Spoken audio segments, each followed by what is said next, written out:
Welcome to the Lila Life Show. I'm your host, Linda Andrews, and you've tuned in to the right place to up-level in your life and business. Enjoy the show.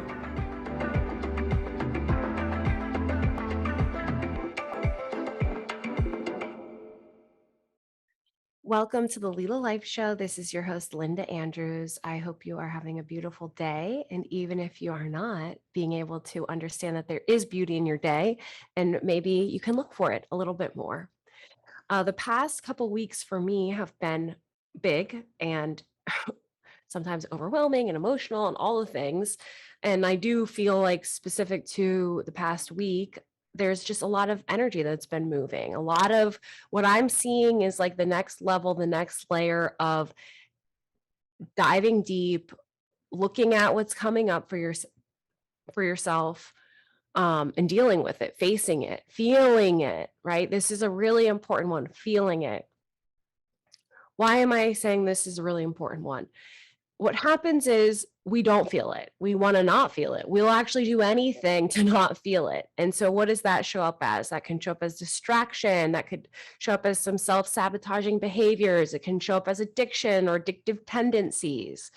So this invitation to feel it can be the unlocking of not only what's going on right now, but the past, maybe traumas that you haven't felt, the past that you need to spend some time also feeling.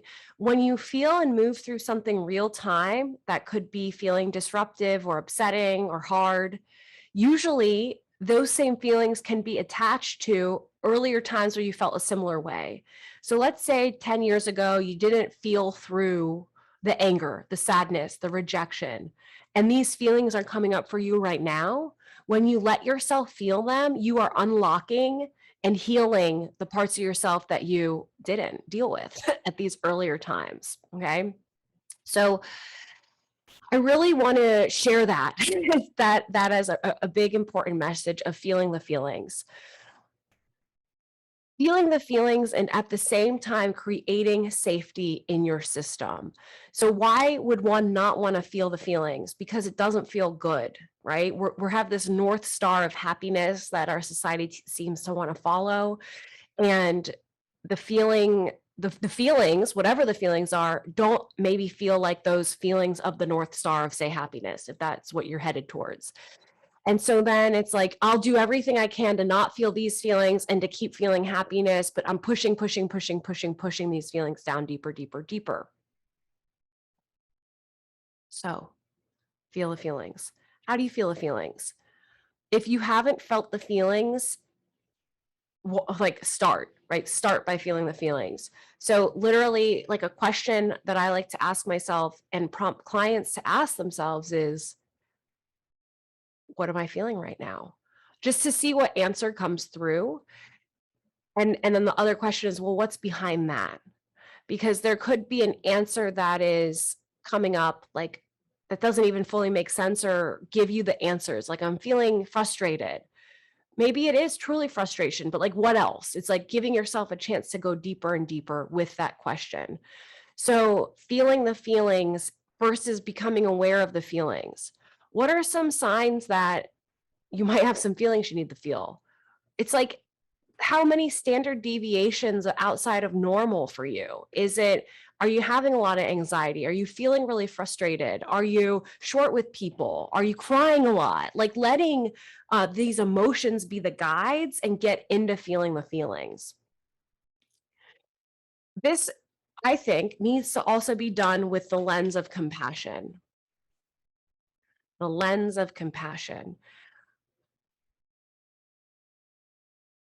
I want to also bring to light like codependency that can come up in the conversation around compassion. Compassion means to suffer together. The feelings that arises when you're confronted with another suffering and you're motivated to relieve the suffering. When I hear this, motivated to relieve the suffering, it's like, whoa, whoa, whoa. Like they have their work to do, right? It's like this fine line of codependency. And like, where's my role in it? Where's my role to relieve the suffering versus where's their role to relieve the suffering? I don't know. Like, we got to all navigate that. the empathy goes, I would say, a level below the compassion, where it's you're empathetic, right? You're understanding where a person's coming from. The compassion is like the desire to help, okay?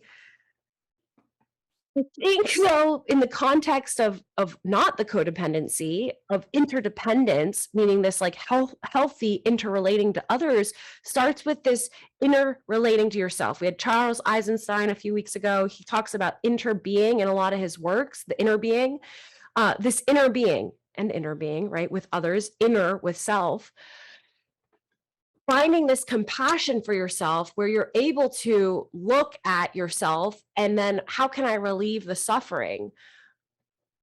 I think there can be the relief of suffering if you can let yourself feel the feelings and allow yourself to understand that you are safe. And to me, this is now important than ever. So this compassion for yourself, creating this safety for yourself as you're moving through whatever. We've been through collective traumas over the past year and a half. We're still very much in whatever we're in right now. So, knowing that, man, like maybe the world's forever changed. I trillion% believe in miracles, but we are in a time right now that looks very different than times we were in 2 years ago. Maybe not. Some people will look at this from like an evolutionary biology perspective and say, yeah, like we're actually in the perfect expression of what we need to be in because of all our past choices and decisions and how that's evolved. I actually also quite agree with that. But this idea of compassion right now for yourself as you're moving through the suffering, the grief, the sadness, whatever. I mean, a lot of people have moved through a lot of death over the past couple months and year and a half. We're certainly seeing that a lot in the media. And so compassion for self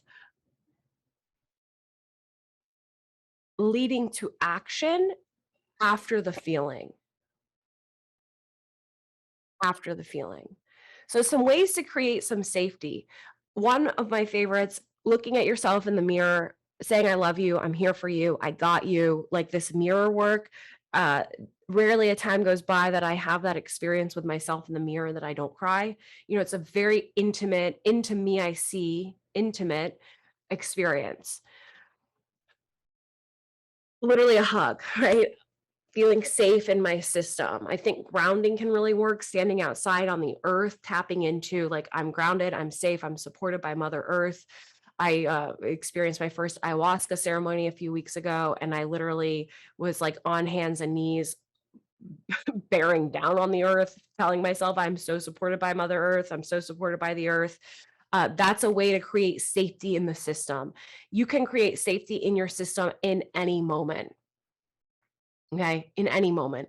I stress this because it is important to remember that if you're feeling unsafe, that you can create safety in the system in any moment.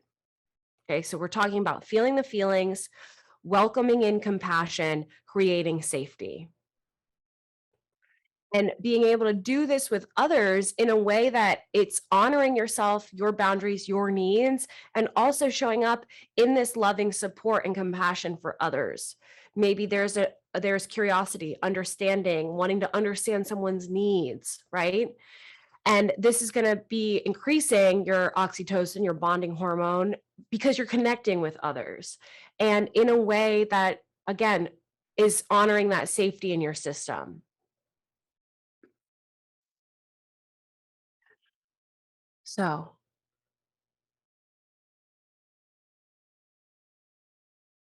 why is this important?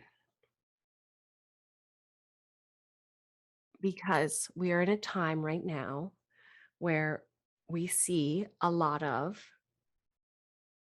division and reasons to be divided. So we're seeing the division, but before the division is the reasons to be divided. And so this compassion piece is powerful right now because we're getting division and reasons to be divided, and we have an invitation for compassion. This is coming from the Greater Good website. This is an affiliate of Berkeley University. Um, we have the Greater Good magazine talking about compassion a bit here. I want to tell you some of the benefits of compassion. Okay. You're more resilient and lower stress. It lowers stress hormones in the blood and saliva and empowers your immune response. You can worry less. You can also um, be more open, worry less, worry less, and be more open to our negative emotions. That then leads to the being able to feeling that. When you have compassion, your mind wanders less and you're able to be more present, equaling more happy. Wow. There's a resiliency that comes in for other people's suffering. When people, specific to parents, when people are experiencing compassion, there's a deeper level of nurturance that shows up in brain scans, including caregiving behaviors. You can make better friends, more satisfying relationships, mental health increases, reduce the risk of heart disease, positive effects for the vagus nerve, which helps slow the heart rate. Okay, so how do you feel compassion? Feel supported. Right now is a time to gather your posse. Who are your people? It is so easy right now to be isolated for so many reasons. I'm having my own personal experience of why I feel isolated, and that looks different for everyone. And it's something we got to work through, right? Working with a coach, working with a therapist, this can be really powerful support right now, especially. Compassion meditations, if you've ever tried this, and we can wrap with a little exercise, I think would be really nice. Compassion for yourself, a loved one, a neutral person, and an enemy. Cultivating that compassion. This compassion work actually helps you sync up your HRV, heart rate variability, and so your heart and your mind start working in coherence. If you're familiar with heart math, putting a human face on suffering. So I think this is so important for the compassion piece, like making it real. So if you're finding yourself, which I think we all are doing in some way, getting into a position of divisiveness or just into a position, if you are locked into a position, there is inherently some divisiveness there. Um, some awareness of that, like where am I engaging in divisiveness? And can you see the other side? And can you see the other side, quote unquote, as a person, as what that person's life's going through? Okay, let me give you an example. Some of the big topics, masking, not masking, vaccine, not vaccine. Could you have compassion for the person that is so scared to even leave their house right now that they have to wear a mask because that's the only way they feel safe to go outside? So instead of you're being like, oh, that person's such a fucking asshole that they wear a mask all the time. What the hell? Like they're so scared. The only way they feel safe to leave their house is with a mask. Okay. The other side, if there's another side, right? Uh, you know, Mary Lou's daughter had vaccine injury in her third shot in the series of vaccines, and she's choosing not to get herself vaccinated or her child vaccinated for any future vaccines because of what she's gone through, and her daughter had a life altering experience with an adverse reaction to a vaccine. It's like some of these positions, we forget about the other side. And the other side are other humans.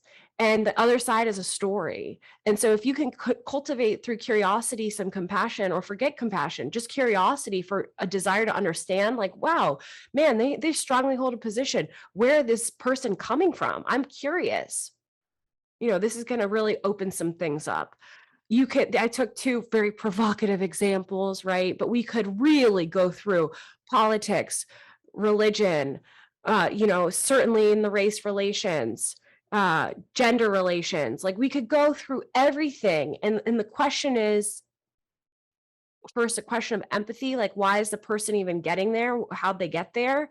And then compassion, that could lead to some action, maybe dialogue, maybe some of this inner work we talked about, the loving meditation, compassion, loving meditation. But ultimately, why are we doing this? We're doing this to process these feelings that are coming up, these really intense feelings, process them healthfully so they're not leading to like an explosion of anger, right? Like, I don't know if you've been on the roads lately, it's like, holy shit, someone's feeling unhinged. Like, I watch drivers, I'm like, whoa, like, grab your doggies and babies. Like, they're, people are crazy out there on the roads.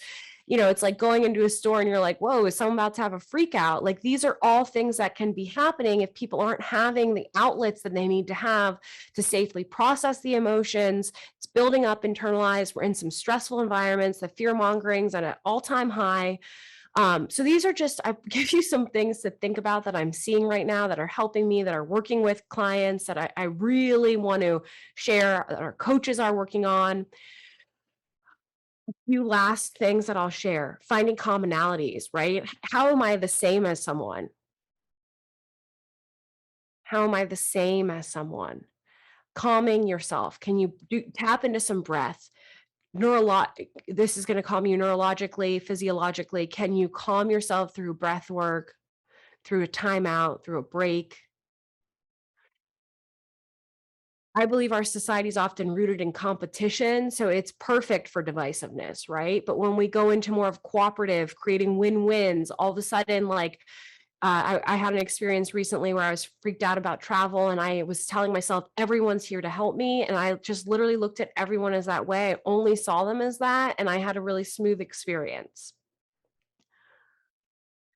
People as individuals versus titles, right? Like for every label we're giving someone, oh, well, they're a this, well, they're a that, well, they're a this, well, they're a Republican, well, they're a Democrat, right? Underneath these labels are people, right? And they may be a lot more similar to you than different.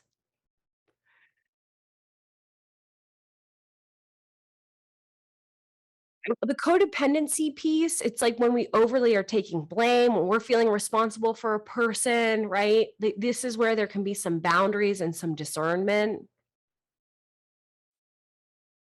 Feeling how good it feels to share and feel compassion. Noticing when you're asserting like a dominance or a certain status over others. And then I want to end today by talking about when you're taking on other people's stuff, being a sponge, right?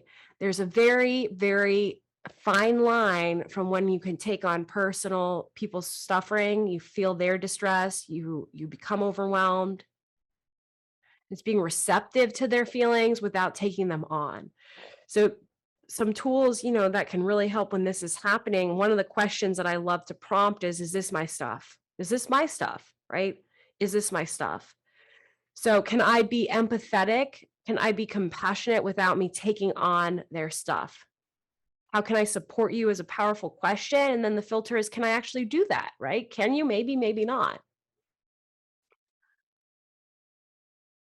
The little energetic bubble shield, literally wrapping yourself in a pink or your favorite color, gold, white, whatever color light, you're allowed to wrap. If you're allowed to do whatever you want. Invite yourself to wrap yourself in this light. It could be 3 inches, 1 inch, 1 centimeter from you, or it could be 5 feet. I like to extend this out if I'm feeling like I need more support or protection.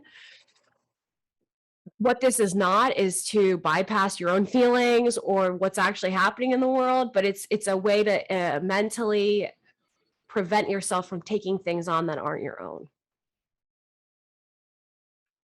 So we touched on a lot.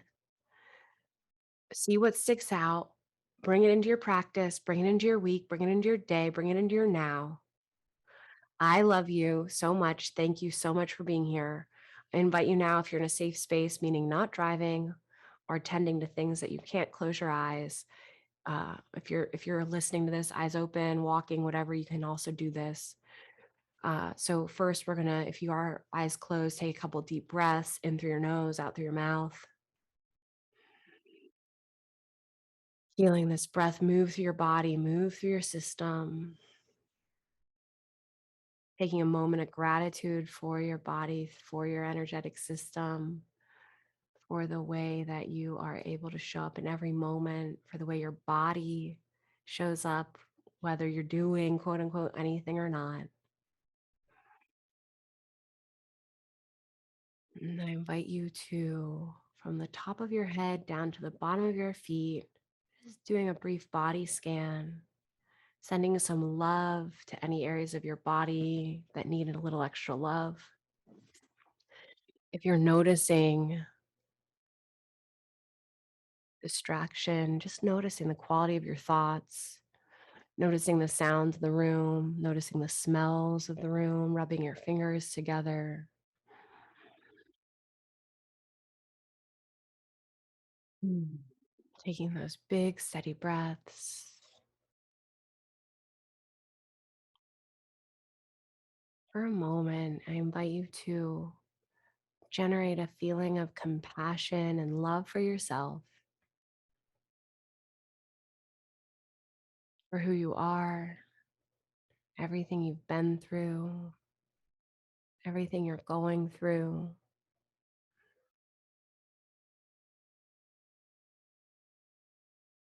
If there's anything you need to forgive yourself for, to let go of, thank yourself for.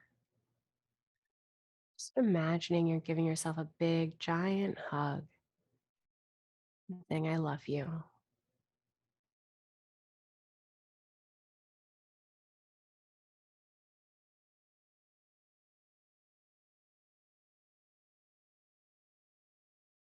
Now, picturing a loved one or a few loved ones and seeing from your heart center to theirs this beautiful beam of love and light energy pouring out from your heart to theirs, giving these gifts of love, forgiveness, compassion, joy, thanksgiving, sending this out. And also imagining yourself sending this back from them to you.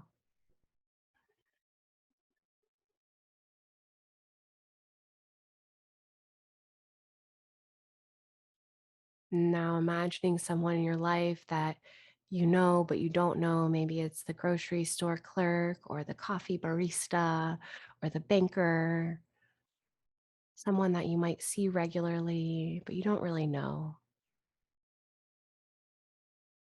And the same thing, sending them that love, that compassion. It feels good to invite a spirit of forgiveness and thanksgiving, seeing that beam pouring out from your heart to theirs in this two-way suite. They're sending it back to you, you're sending it to them. Now imagining a stranger. Maybe they're in a different country. You can give them a face and a name. It could be a whole community. And picturing this love pouring from you to them and them to you.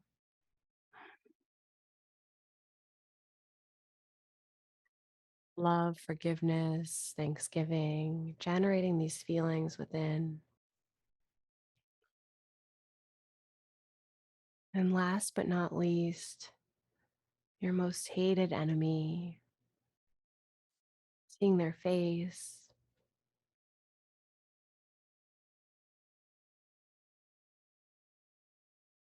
noticing any feelings that this generates,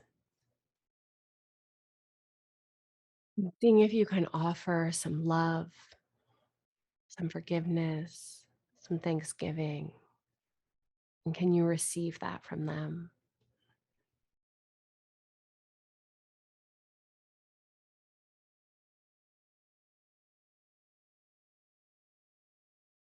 I invite you to take 3 giant deep breaths, feeling your feet planted or imagining your feet planted on the ground beneath you, grounding to earth, feeling so supported. When you feel complete, slowly moving, finding some gentle movement in your body.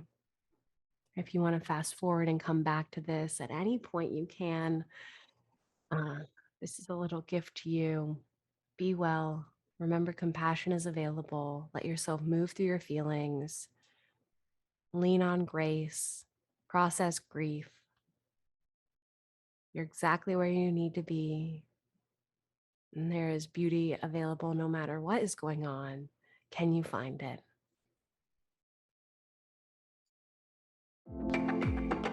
Thank you so much for tuning in. I hope you enjoyed today's episode of the Lila Life Show. Be sure to share, like, and comment. Tune in next week. And if you're not already a member of the Lila Life Collective, you'll want to be. So take a look in the show notes and be sure you sign up today. Have a beautiful day.